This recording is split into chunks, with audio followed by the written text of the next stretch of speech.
ৰাতিপুৱাই আমালৈ খবৰ আহিছিল বোলে গাড়ীৰ চব কাম অ'কে হৈ গ'ল আৰু আমি গৈ এতিয়া ডিলাৰ পালোঁগৈ। এইয়া দেখিছেনে গাড়ীখন ধুনীয়াকৈ তেওঁলোকে বাৰু আমাক কামখিনি কৰি দিলে আৰু এইকেইটা কামতে ঘূৰি ফুৰিছিলোঁ আৰু ধুনীয়াকৈ তেওঁলোকে আমাক গাড়ীখন গতাই দিলে আমাৰ হাতত।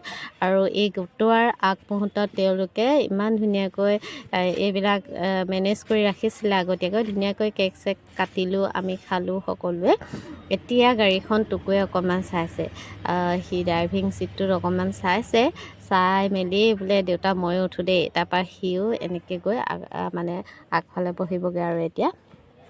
আৰু সেয়া দেউতাকে ধুনীয়াকৈ গাড়ীৰ ছিটত ড্ৰাইভাৰ ছিটত বহিছে। আচলতে নভবা নিচিনাকৈ এটা সপোন আমাৰ পূৰণ হ'ল। গাড়ী ল'ম বুলি ভবা নাছিলোঁ, পুতুককৈ প্লেনিং হৈ গ'ল গাড়ীখন লোৱাৰ। আৰু সেয়াই আৰু এইকেইদিন গাড়ীৰ কামতে ঘূৰি ফুৰিছিলোঁ। আৰু এতিয়া এইখন হৈছে আমাৰ নতুন মেম্বাৰ ঘৰখনৰ।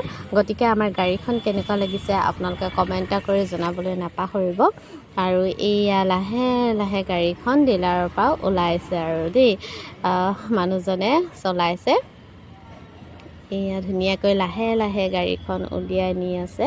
আৰু এই মুহূৰ্তবিলাক এনেকৈ ভাল লগা মুহূৰ্তবিলাক ফেচবুক মজিয়াত সাঁচি ৰাখিলোঁ আৰু আপোনালোকৰ লগতো শ্বেয়াৰ কৰিলোঁ। গতিকে আজি ভিডিঅ'টো কেনেকুৱা লাগিলে কমেণ্ট কৰি জনাবলৈ নাপাহৰিব। লগতে গাড়ীখন কেনেকুৱা লাগিলে জনাব দেই। ধন্যবাদ।